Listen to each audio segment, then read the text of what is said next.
What's going on with y'all? Jeff Lightsy Jr. here with the Ball Sports Network. Thank you guys for the continued support. Continue to hit the like, subscribe, thumbs up, all that good stuff. Now, I'm here to say that I believe that there's a good chance Rudy Gobert maybe never plays in the NBA again. Now, hear me out.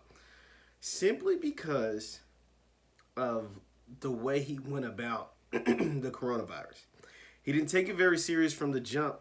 And he was so careless in that he spread it to a teammate, Donovan Mitchell. Now, here's why I say, now, Rudy Gobert is a very talented basketball player. He's 7 feet, defensive player of the year, multiple-time All-Star. Like, we get all of that.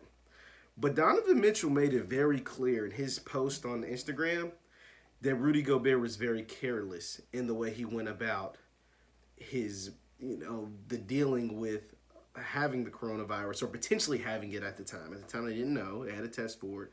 And Donovan Mitchell was talking about how everybody needs to be educated and take this thing very seriously. Rudy, it's been reported that several people in the Jazz organization are upset with Rudy because we saw in the video, when they were talking about his illness and he gets up and touches all the microphones and all the cameras, everything that was on the desk, and like when they asked him about the coronavirus. And it's been reported that inside the locker room that he was purposely touching teammates and coaches and their stuff and digging in there, messing with it, just trying to make a joke of this very serious, what they're calling a pandemic, right? Like this very serious virus that's going around. And it turned out he ended up having it. And now he spread it to a teammate, Donovan Mitchell. And if I'm Donovan, there's no way in hell I ever want to play with Rudy Gobert again. Like, Rudy Gobert's positive diagnosis has shut down the sporting world. Now, there's no guarantee that the sporting world would have shut down anyway, right? But once Rudy Gobert was diagnosed and we saw where he had been in the last 10 days, how many games he had played, how many teams he had been in contact with, how many stadiums he had been in, potentially if it's 20,000 people in every stadium and he had been in 4 stadiums, I mean, we're talking about 80,000 people that have been in contact or that was in the vicinity of someone who was infected. Like, that isn't a laughing matter. And so that essentially shut down the entire sporting world. Like, there's no sports from the professionals down to what I cover in high school. There's not, and it all really stems from Rudy Gobert's positive diagnosis, right? Like, the NBA already had a plan about playing games just to have no fans. NCAA did the same thing with March Madness. But once Rudy Gobert's positive test came out, it shifted the paradigm in the sports world. It shut it down. It shut it down. And so one, we don't know when NBA play will resume. We don't even know when Rudy Gobert, Donovan Mitchell will be able to ever be back on a basketball court, right? We have no idea because as of right now, there isn't a cure for the coronavirus.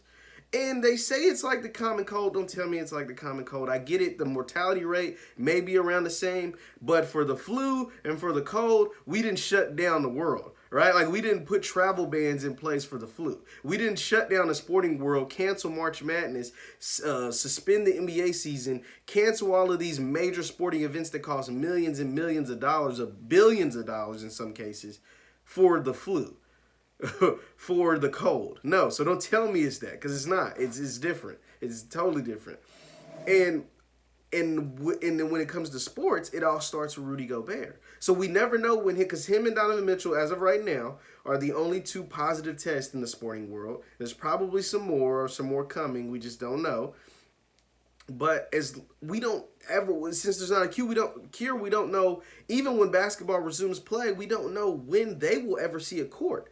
And in Rudy Gobert's case, because he was so reckless, I don't see a lot of those players in the Jazz locker room, even say he's cured. Him and Donovan are both cured. I don't see, if I'm Donovan, I wouldn't want to ever play with Rudy Gobert again because his reckless actions caused me to go along with him with being the poster children or whatever for the coronavirus in professional sports. And that's not a light you want to be in. That's not something I'd want to be in. Like, I get it, you're raising awareness because you guys are all-stars in your respective sport and you're professional athletes, but this could have been avoided. Now, it'd been different if Rudy Gobert had given Donovan or had infected Donovan, passed along the virus to Donovan just naturally, right? Like because they were on the same planes, they were in the same locker rooms, they share the same basketball. Like I get it.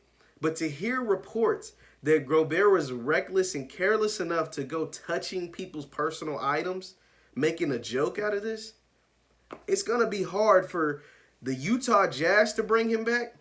And it's definitely, and then if they move off of him, it's going to be really hard for a lot of GMs and coaches and players to really, make the decision to bring him inside their locker room. I mean, this guy is essentially probably the single biggest reason why sports is currently shut down right now. Rudy Gobert is. I hate to say it, but it's the truth. And it's going to be hard to justify bringing him into your locker room when we know that he has now shown a history of being careless and kind of childish. I mean, like I said, if I'm Donovan, there's no way. There's no way. I really do not see Donovan Mitchell and Rudy Gobert ever taking the floor together again. I really don't see it. Right? Like now, I'm not Donovan Mitchell. I know nothing about Donovan Mitchell. I met him one time. He's from Louisville, or he went to school in Louisville. I'm from Louisville when I was covering. But I don't know what his thought process is behind it. I just know what I would do. There's no way I'd want to play on the, be on the court with Rudy Gobert ever again. He's caused, Donovan's life is altered and will forever be altered because people will always kind of look at him a little weird, even when they finally come up with this cure or whatever, when he's finally able to get out of quarantine. Rudy Gobert changed this man's life, and not in a good way because he was reckless and careless. And there's no way I'd ever want to suit up. And I don't see a lot of teams justifying bringing him into their locker room. I know that, and it's not just Donovan, because he exposed the entire team being reckless with his actions. So I know there's a lot of players on the Jazz that is not going to want to see Rudy Gobert inside their locker room. And so I think it's going to be hard, and I would not be surprised if Rudy Gobert never is on an NBA court ever again. I would not be surprised at all. As talented as he is, and he's an all-star, and as young as he is, I think he's only 27, I wouldn't be surprised if Rudy Gobert never, because there's guys that are not playing professional sports that did a lot less than what Rudy Gobert did. They didn't shut sports down. Like Rudy Gobert was one of the main contributing factors to shutting sports down, not just in America but across the world. Man, it's gonna be tough, man. Once again, my name is Jeff Lightsy Jr. for the Ball Sports Network. Thank you guys for watching. Continue to hit the thumbs up button, like, and subscribe. We'll see you next time.